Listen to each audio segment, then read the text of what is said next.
बोल्नु दिनुलाई बोलाएको हो कि तपाईँ मात्रै बोल्ने? तपाईँले बोल्ने त निकास दिने गरी बोल्नु पर्यो क्या हजुरलाई 3 वर्षदेखि हामीले पत्र तपाईँले पठाएको छौँ मलाई लेखेर पनि उपसभा हुँदा पनि दिएको म गएको छु। र त निदो किन आउँदैन त? नमस्कार, एकछिन मलाई बोल्न दिनुहुन्छ? किन नदिनु बोल्नुस् न।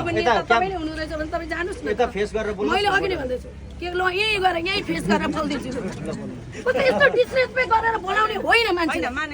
होइन मैले के भन्दैछु भने म तपाईँहरूको प्रतिनिधि हो, तपाईँहरूको म भोइस एकछिन तपाईँहरूको म भोइस हो भन्दैछु। तपाईँ जति जनता यहाँ म बोल्दैछु, तपाईँ नबोल्नुहोस्। मैले के भनेको भने यो अदालतले त्यति लेख दिएर बिग्रेको हो। मैले पनि हेरेको छु अदालतको त्यो प्रक्रिया। यो अदालती कुरा हो।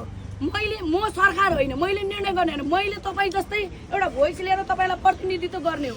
अब यहाँ भगवान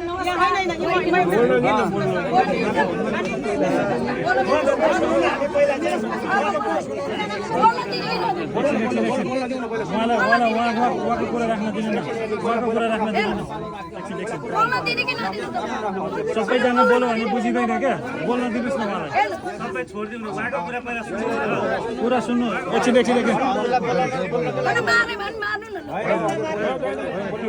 मैले के भन्दैछु, म बोल्नु खोज्दैछु, उहाँ बोलेको बोले गर्नु आफ्नो कुरा राख्नु। होइन, मैले उहाँहरूले मलाई पहिला उपसभा हुँदा पनि मलाई पेपर लिएर आउनु भएको सभामुख र म प्रधानमन्त्रीकोमा गएको अनि भन्नु त्यो गरेको मैले यो 51 बिघाको उहाँहरूलाई अन्याय भयो भनेर मैले त्यतिखेर पनि बोलेको अहिले मात्रै हो र।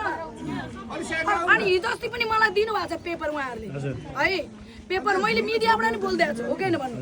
सदनमा पनि 51 बिघा भनेर बोलिदिएको छु, हो कि होइन। सदनमा 51 बिघा भनेर त बोलेको छैन त अरूले त। मैले त बोल्थेँ किनभने म यो यहाँको क्षेत्रको हो। मैले तपाईँहरूले मलाई भोट दिएर म जानु पर्दैन चाहिँदैन। मैले अहिले के भनेको भने तपाईँहरूको बिग्रेको भनेको अदालतले त्यति लेखिदिएर हो। त्यो अदालतले लेखिदिएकोलाई त क्लियर हुनु पऱ्यो नि अदालतबाटै, हो कि होइन। अनि यो क्लियर चाहिँ यताबाट भूमिले पनि लेख्ने कुरा लेख्ने हो, तर भूमिमा जाउँ। भूमि पहिलो अधिकार त भूमि मन्त्रीलाई हो नि त, ल्यान्ड मिनिस्टरलाई हो नि त। त्यहाँ गएर कुरा गरौँ अनि उनीहरूले के भन्छ फेरि अदालतमा दिनुपर्छ भने दिउँ। म तपाईँको सबै प्रक्रियामा म तपाईँलाई प्रधानमन्त्रीलाई त्यहाँबाट भएन भने प्रधानमन्त्रीसँग कुरा गरौँ होइन। यो तपाईँहरूको जस्तो समस्या यहाँ मात्र होइन, थुप्रैमा रहेछ। यहाँ गारामुनि छ नि, गारामुनिमा के रहेछ भने जमिन नम्बरी जग्गा रहेछ कि। अनि उहाँहरूको पनि यत्रो थाक लिएर मैले गइरहेको छु। अनि के भनेछ भने गारामुनिको त्यो हाट त सार्वजनिक हो, ऐलानी हो नि त।